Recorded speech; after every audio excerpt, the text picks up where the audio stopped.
Hey guys, what's up? In this video, I'm going to discuss about overtaking in a narrow channel. So, in a narrow channel, overtaking is strictly regulated to ensure safety due to limited maneuvering space. So, as you can see in this picture, this is a narrow channel, and these are two vessels involved in overtaking operation.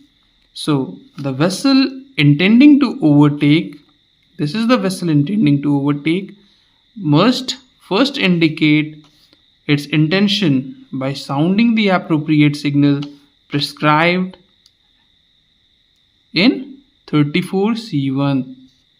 So, if intend if this vessel intend to overtake from starboard side, it will sound two prolonged blasts followed by one short blast. If it intend to if she intends to overtake from starboard side, it will sound two prolonged blasts followed by two short blasts.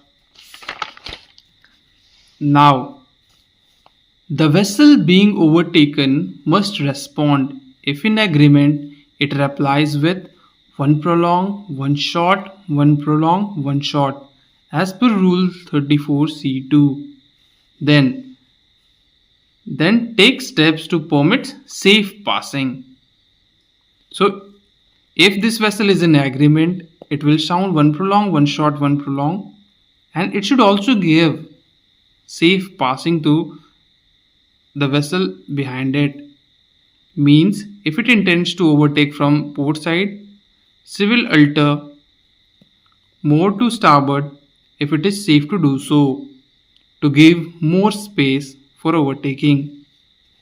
Then, if in doubt or unable to comply safely, it may sound at least 5 short blasts, 5 short and rapid blasts. So, if this vessel is in doubt or it cannot comply with the safety, then it can sound at least 5 short and rapid blast given in 34D. The overtaking vessel remains responsible for safe passing and must comply with Rule 13, meaning it is always the giveaway vessel and must ensure the maneuver is complete safely.